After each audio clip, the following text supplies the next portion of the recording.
Assalomu alaykum aziz talabalar. Harbiy san'at tarixi fanimizning ikkinchi mavzusi qadimgi sharqda harbiy san'at tarixi deb nomlanadi. Bunda biz asosan to'xtaladigan, ya'ni qadimgi Misr hamda Mesopotamiyada harbiy san'at tarixi bo'yicha to'xtalib o'tamiz.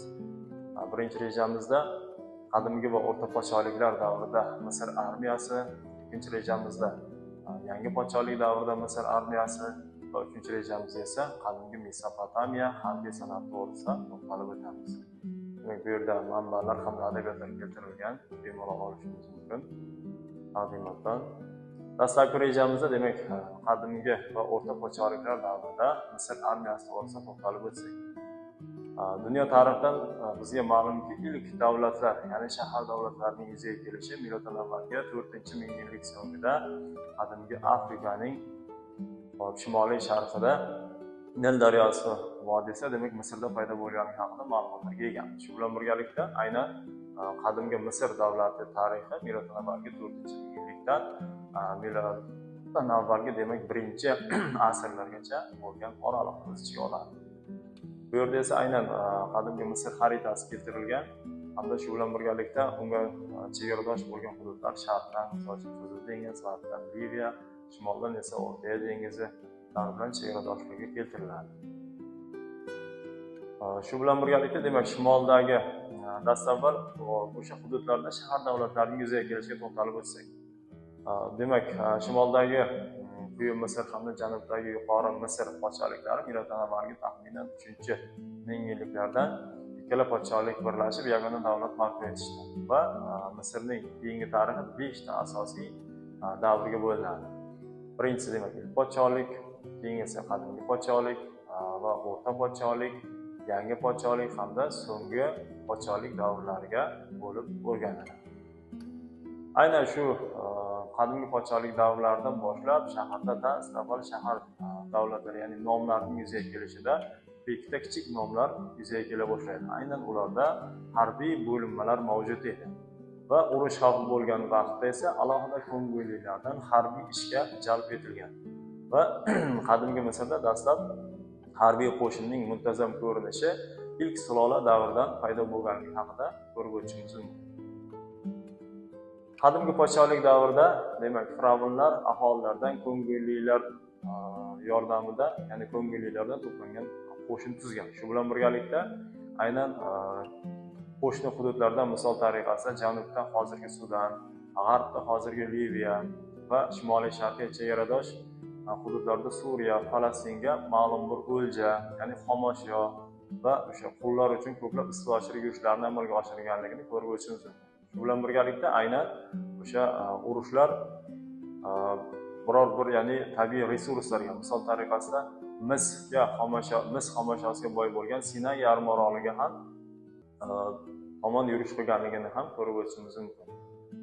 Bu yerda esa aynan hozirgi davrdagi demak Afrika hududi tasvirlanadi xaritada.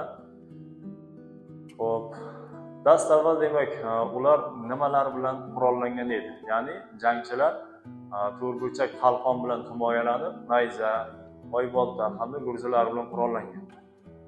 Avvalgi darsimizda aynan ilk qurollarning paydo bo'lishi haqidagi ma'lumotlar bilan to'xtalib o'tgandik. Ular keyinchalik esa o'sha qurollarning takomillashishi natijasida asta-sekinlik bilan o'sha metallarning ixtiro qilinishi natijasida qurollarning shakli, holati ham o'zgarib bordi. Misol tariqasida o'rtada harbiy boshliq hamda uning yonida do'mbirachi askarlarning ruhlantirib demak jangga kirganligini ifodalashimiz mumkin. Shu bilan birgalikda har bitta o'sha boshqarayotgan, ya'ni nomlarni boshqarayotgan hukmdorlarning yonlarida maxsus o'sha firavnni qo'riqlaydigan maxsus bo'linmalar ham o'sha davrda demak mavjud bo'lganligini ko'rib o'tishimiz mumkin. Dastavval demak davlat miqyosida harbiy soha o'sha davrdan boshlab demak rivojlanib boshladi hamda qurol uyi deb nomlangan oliy harbiy muassasa tomonidan amalga oshirildi. Bunda demak qurol uyi qanday vazifani amalga oshiradi? Qurol yarog'larni, qal'alarning qurilishi, ya'ni qo'shinning ta'minoti bilan shug'ullanar ekan. Hozirgi davrda misol tariqasida bizda zamonaviy holatda mudofaa vazirligini misol tariqasida keltirib o'tishimiz mumkin. Demak, bizgacha miloddan avvalgi demak 2700 hamda 2100-yillar atrofida qadimgi podshohlik davrida askarlarning yog'och haykallari bizgacha yetib kelgan. Shu bilan birgalikda ularning o'sha qo'shindagi tosh uchli cho'qmor, mis yoki tosh bolta, tosh parrak, uchli nayza, tosh yoki mis xanjarlar bilan qurollanganligini ko'rib o'tishimiz mumkin.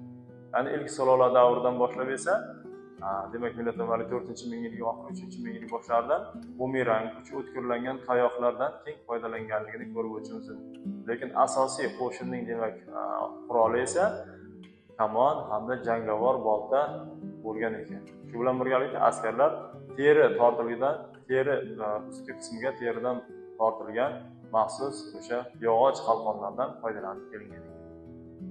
Demak, miloddan avvalgi 3-mingyillikda harbiy san'at tushunchasi hali unchalik darajada demak shakllanmagandi. Shu bilan birgalikda oldingi to'xtalgan darslarimizda taktika degan tushunchaga to'xtalib o'tdik. Dastavval demak taktika qo'shinni saqlash san'atida asta-sekinlik bilan qadimgi podshohlik davridan boshlab taktikalar ya'ni taktika degan tushunchaning yuzaga kelishiga o'sha qo'shinlarni biror bir hududga bosib olish maqsadida borganda yoki qo'shinni o'sha ma'lum bir yo'nalish bo'yicha saqlash san'atlari yuzaga kela boshladi. Ya'ni shu bilan birgalikda aynan qo'shni hududlardan o'zlarini himoyalanish uchun esa mudofaa inshootlarini qura boshladi. Mudofaa inshootlari dastavval demak aylanma, oval, to'rtburchak shaklda bo'lganligini ko'rib o'tishimiz mumkin. Demak, qal'a devorlarining ko'rinishiga to'xtalib o'tsak, qal'a devorlari demak kesik konus shaklida yuqoridagi maydon ana brusver bilan aylana minoraga ega bo'lgan. Abidos yog'indagi qal'a to'g'ri to'rtburchak shaklida qurilgan bo'lib, misol tariqasida ularning demak uzunligi 125 metrga 68 metr bo'lganligi yoki devorlarning balandligi 7-11 metr, yuqoridagi qismning qalinligi esa 2 metr bo'lganligini bunga misol tariqasida keltirib o'tishimiz mumkin. Mana bu tasvirda esa aynan o'sha davrdagi qal'a zamonaviy ko'rinishda demak tasvirlanyapti. Miloddan avvalgi 21-asrda Misr janubidagi xalqlar demak Herakliopol monarxlar tomonidan demak birlashtiriladi va shu davrdan boshlab o'rta podshohlik boshlandi. Misol tariqasida o'sha o'rta podshohlik davrida taxminan ularning hududlari, ya'ni Misr hududi 35 000 kvadrat kilometrni, aholisi esa 7 million kishini tashkil etganligini ko'rib o'tishimiz mumkin. Aynan o'rta podshohlik davridan boshlab sekin-sekin o'sha qurol-yarog'larning takomillashishini, jang olib borish amaliyotlari o'zgara boshladi. Xo'p, Misr janubida qo'shni misol tariqasida Nubiya, hozirgi demak Sudanda g'olibona yurishlar olib borilgandan keyin dastavval demak chegara hududlarda mudofaa inshootlarini, qal'alarni barpo eta boshladi va aholidan armiyani yig'ish uchun alohida ro'yxatga o'tkazila boshladi. Yuqoridagi slaydda misol tariqasida 35 000 kvadrat kilometrni tashkil qilgan bo'lsa, asta-sekinlik bilan o'sha hududlardan har bitta misol tariqasida har bir nomdan, viloyatdan demak 100 ta erkakdan bir kishi askarlikka tanlab olinganligini ko'rib o'tishimiz mumkin. Va aynan o'sha davrdan boshlab askarlar ro'yxatga olingandan keyin muntazam ko'rinishdagi qo'shinlarning yuzaga kelganligini ko'rib o'tishimiz mumkin. Ya'ni armiyada 6, 40, 60, 100, 400 hamda 600 hatto 3000 dan iborat askariy bo'linmalar ham demak mavjud bo'lgan ekan. Hamda Misr armiyasi bir necha 10 000 askardan iborat bo'lgan degan ma'lumotlar ham keltirib o'tiladi. Harbiy yurishlarda odatda bir necha demak 1000 askar to'plangan.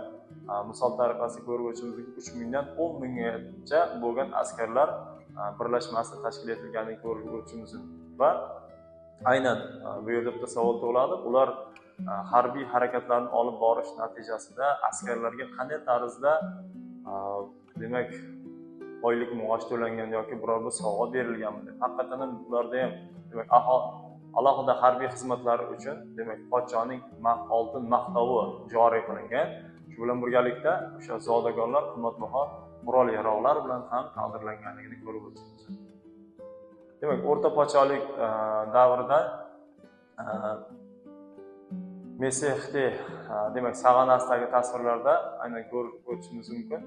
Yog'och haykallarning bizgacha yetib kelganligi. Ularda esa o'sha ular oddiy kamonlar bilan qurollanganligi hamda nayzachilar, yarim avval qalqonlar bilan himoyalanganligini ko'rib o'tishimiz mumkin.